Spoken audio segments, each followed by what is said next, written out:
Shoutout kay Katsakino Dukusin, Juan Solege at sa iba pa nating mga taga-subaybay. At sa ngayon, ang balita natin, mukhang itong Barangay Ginebra ay tinitingnan kung mayroon silang magagawa na trade transaction dito kasama ang Phoenix Fuel Masters at mukhang ang gusto raw kunin itong Barangay Ginebra kung po pwede ay itong si Kai Balungay na dinraft ng Phoenix.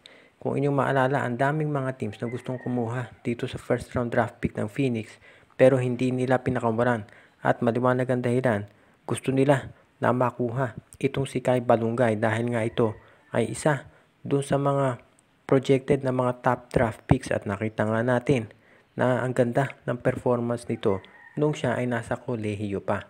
At syempre pinaka-importante dito kay Balungay ay yung kanyang height na 6'7". Yan ang gusto ng mga teams dyan at alam natin kulang sa sentro itong Phoenix Fuel Masters. Yun nga lang ang Barangay Ginebra nangangailangan din ng isang big man dahil nga tumatanda na itong si Japet Aguilar at hindi pa masyadong natetest itong si Ben Adamos kung siya ay magiging epektibo. Kaya yan ang aabangan natin kung ito ay matutuloy. Sa ngayon masasabi natin na siguradong napakataas ng asking price na itong si Kai Balungay bago yan makuha ng Barangay Ginebra. Ang Phoenix ay isang independent team so hindi po pwede yung mga one-sided na trade. So tignan natin kung sino ang pwedeng ibigay nitong Barangay Ginebra para naman itong si Kai Balungay ay makuha nila. Baka kung si Japet Aguilar hindi sasapat, baka kinakailangan samahan pa ng Ginebra ng isa pang first round draft pick para makumpinsi itong Phoenix Fuel Masters. Kung sakaling makuha ng Ginebra itong si Balungay, magiging ready na for the future ang Ginebra. Dan ang bata ng kanilang front court, itong si Balungay, si Go, si Malonzo, si Adamos. Yan ang maganda sa Ginebra ngayon. Ang TNT ngayon ay medyo may problema na hinaharap. Kumakalat na yung balita na itong si Cedric Barefield daw ay baka i-trade ng Blackwater dito sa San Miguel.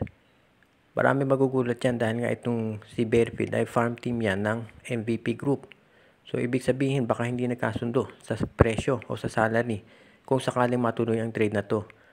Ang isa pa problema ng TNT, itong si Mikey Williams ay ino-offer na nila sa lahat ng teams dito sa PBA pero wala pa rin na tumatanggap. Hindi naman natin masisisi yung ibang teams kung ba't ayaw nilang kunin si Mikey Williams dahil ayaw nga maglaro. Siyempre, ang laki ng hinihiling na salary pagkatapos wala namang guarantee na maglalaro sa'yo. So yan ngayon ang problema.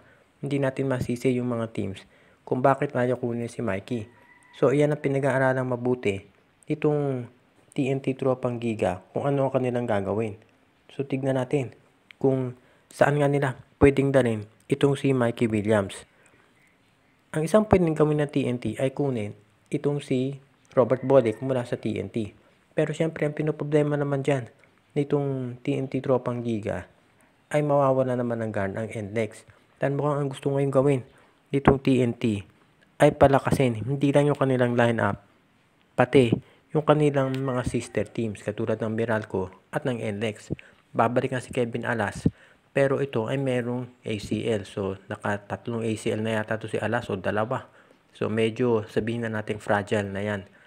Ang ayaw ng TNT mangyari ay mawala din ito si Barefield. Dahil isipin mo na wala na si Ravenna, si Parks, ngayon naman si Mikey Williams, pati itong si Cedric Barefield mawawala din. Tandaan natin si Jericho Cruz, si Terence Romeo, nasa kanila rin dati yan. Pero nawala na rin. So yan ngayon ang pinoproblema nitong TNT at ng MVP Group. Kaya abangan natin kung ano magiging susunod.